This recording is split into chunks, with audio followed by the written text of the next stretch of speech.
Hello, everybody, and welcome to our class here at Rasmussen College on Comparative Politics. I'm your professor, Christopher L. Howard, and I'll be your professor for the duration of the course for the next 6 weeks, and welcome everyone. So let's go ahead and get started and look at our overview of the class this week. The discussion boards are up and running, so remember to work on the discussion boards. The initial is going to be due on Wednesday this week. It'll be due on Tuesday after that. 1 day delay just because it's the first week and they let everybody get time to get used to. Reply postings will always be due on Friday, so you need to have your reply posting to the discussion boards up. I try to grade the discussion boards on Sunday just a little bit early, just the way everybody gets to grade and stuff to understand where they are. But you can still go back and post for the remainder of the day on Sunday and I will change the grade. But I will grade discussion boards a little bit early just to have everybody the opportunity to see what some of their grades are early on. Also, we have an assignment due this week, guys. It's globalization advantages and disadvantages. So please make sure to review the rubric. It's been posted in the announcements, and it is due by the end of the day of this coming Sunday, February 23rd as well. Also, we will also be selecting the day and time for Live Classrooms modules 2 through 6. So there is a poll question for that. If you go over to Module 1, click on Module 1, and scroll down below assignments, you will see poll selection question for Live Classrooms modules 2 through 6. So vote the best day and time you want. That will also close at the end of the day on Sunday, February 23rd. And the one with the most votes will be the time and day of when we'll hold Live Classrooms modules 2 through 6. So we have the discussion board with the assignment. The first live classroom is going to be this coming Wednesday.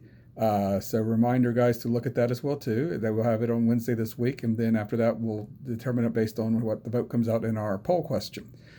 If you cannot make the live classroom on Wednesday night, you can do the makeup assignment, which is you'll have to look at the recording of the live classroom, which will be placed in our homepage. It'll be under the live classroom section, located underneath the announcements. You'll click on the link, review the recording, then go over to the Live Classroom Module 1, click on Assignments, scroll down to where you see Live Classroom Module 1, click on it, and the poll question will come up. You're only going to get one shot at this, so you must be sure you get it correct in order to get your points for the class. So please be cognizant of that if you decide not to, or you can't make it to the class on Wednesday night.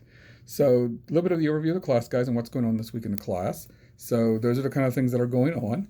This week we'll be looking at a lot of broad themes. We'll start looking at some individual countries over the next several weeks, but for the week to not this week, we'll be looking at some of the themes of what's going on in global politics right now. The big one we're focusing on this week, obviously, is globalization, which is also the title of our paper. We're looking at how globalization has changed the relationship between nations and how we have more connectivity between our nations on a global basis. So we're looking at things such as the world economy. We're looking at some things that international organizations have come into play, like the World Trade Organization, the International Monetary Fund. So we're looking at how the global economy has interconnected countries and how it's really benefited some countries. We've seen rising economic powers in the world right now: Germany, China, India, which are countries we'll look at individually later on.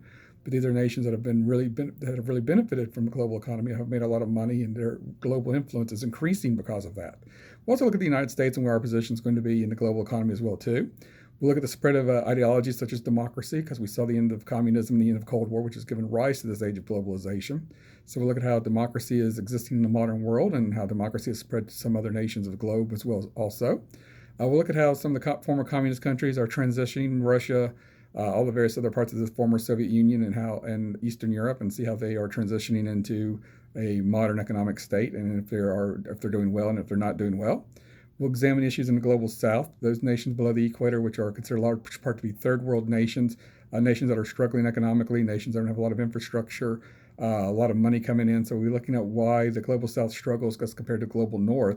We have a lot of the first world nations who have large GDPs and large and good education systems, infrastructure, and those kind of things as well too. So we look at those kind of situations as well also in terms of the rise of globalization and the role globalization has played in that. So, and because of that, we have some course objectives, and there's an announcement on course objectives and how we're going to meet those this week. So we're looking at identifying global changes in the last century, explain whether your personal global views have changed, whether your views have changed in the last 20 years, identify political processes and participations, and recognize whether politics evolve, and if so, how do they evolve. And I've posted an announcement on our 5 objectives or 4 objectives and how we're trying to meet those this week, and how we will be seeing these objectives play out in a lot of the topics we're covering this week. So with that, guys, that is the class overview. My office hours are going to be on Tuesdays and Sundays from 9 to 10 p.m. Central Standard Time. You can contact me through my contact information. It's on the main page or over in the course syllabus. And I can take texts and calls during that period of time. I will respond to emails within 24 hours, guys. Use the course messages because some students send it to me through regular email and that goes over into the overall university email. So what I prefer for you guys to do is there's a course message section in the class. Please use that if you need to contact me about any questions or concerns you might have about an assignment or anything coming up that week in the class. So with that, guys, have a great week, and I look forward to seeing everybody on Wednesday night in our first live classroom.